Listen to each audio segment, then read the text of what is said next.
and particularly 2 or 3 of the genes that involve in cancer, the mammary glands, are actually now the private property of a company that you never gave them permission, your legislature never gave them permission, your court did it, and it was generalized through the general agreement, or through the general agreement, the other way around is the general agreement on tariffs and trade and GATT.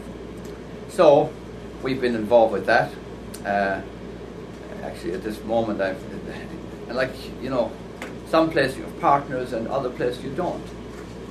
I mean, it comes as a big shock to me again that the Pontifical Academy of the Sciences is giving a free promo, a week-long promo, to GM food as saviour for the poor people of the world.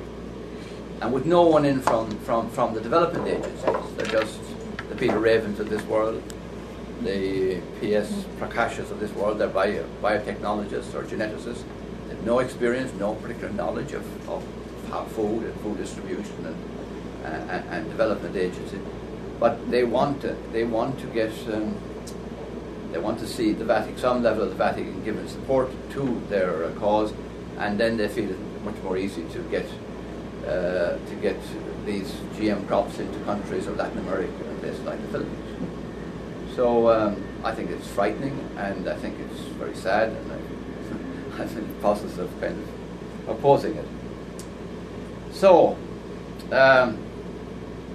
there's two questions here on, but I'll stop there. See,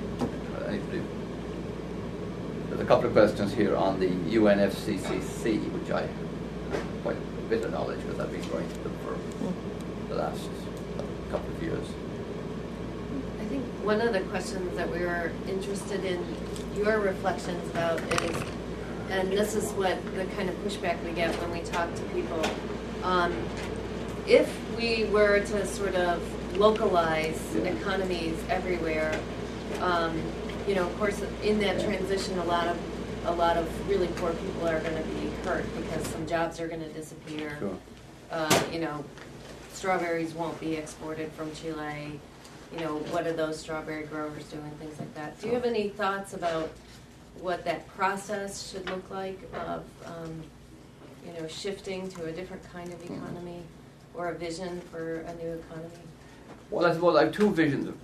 First of all, it is going to happen with the end of petrochemicals. So one of the issues you have with a lot of these things is it going to happen abruptly and stumbled into, and with all the pain and suffering, or are people going to start and say, well, we better begin to plan it so we can ameliorate some of. It's not going to be very pretty, and it's not going to be easy. And I think we Catholics have another issue on, it's the thing I've been talking about for 30 years, population levels. I mean, we have doubled, the population of the world was, when petrochemicals were discovered by Rockefeller down there in 1860, we had 1 billion people. We have now 6.8 billion people, with a potential to have 9 billion people. And I came in here on Tuesday last week, pick up the Washington Post on Thursday and find Monsanto with a half page telling us that in a world of 9 billion people, they're the ones who are going to solve it for us.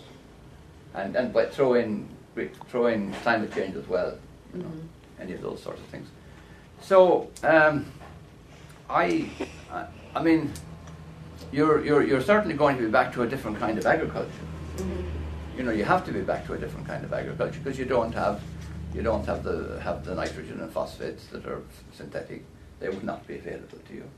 Nobody is saying to me at any level that this is going to be available in a post peak oil world.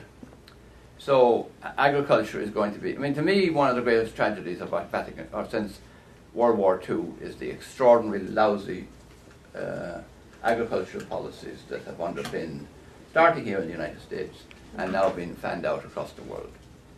And you see, the model is, I'm just actually halfway through Michael Pollan's Omnivore Dilemma, and he spells it out very clearly there in the United States, particularly the role of corn and the role of the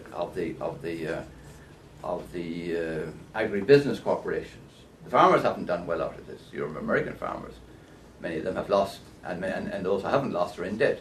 The only people who have done real well are the Monsantos of this world, the Cargills, the Novartis, the Syngentas. They have done real well. But the idea is that this is the efficient way of doing agriculture. 2% of your population promoting or growing the food. More people in your prisons than actually in agriculture, and this is generalizable to the planet. Well, it isn't, but unfortunately, the planet, a lot of these policies have been pushed by trade agreements, and corn is a huge one. I mean, from the very place where corn came, the Central America and Mexico, have been under enormous pressure with NAFTA, with the dumping of cheap corn there.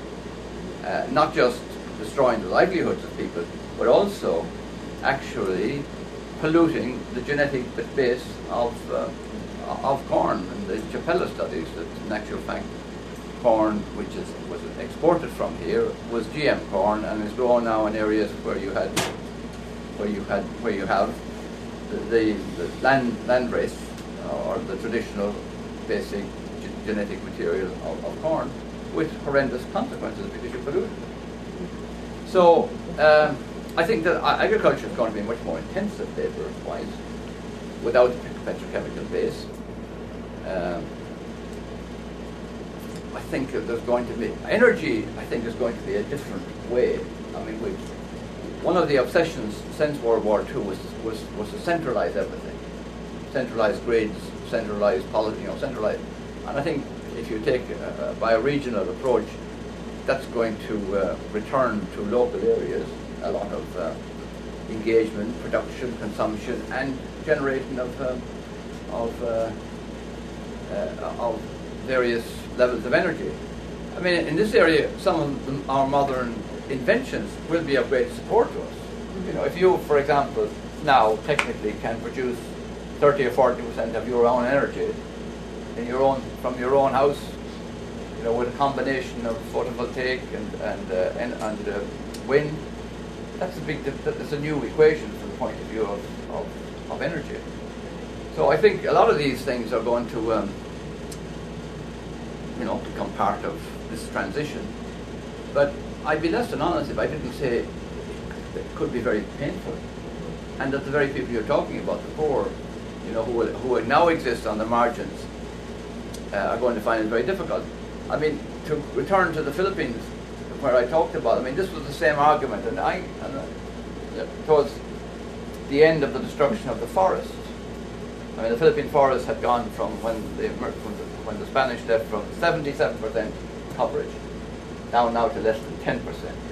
An archipelago like the Philippines, if you're going to have sustainable agriculture, be it because it's in the tropics with monsoons and with typhoons, you need 50% forest cover just for sustainable agriculture. Now we're less. And there again you'd run in, well, what about the poor guy? What about Carl Gasper's father who used to drive the logging trucks? So do you wait until the last log has been cut, and then he's lost his job anyway? Or do you say, I mean, the tragedy for the Philippine forest was that they could have been logged sustainably for 1,000 years. There's also the tragedy of what's happening in Latin America. But it would have taken regulation, it would have taken oversight, it would have taken real engagement. Now that hasn't happened.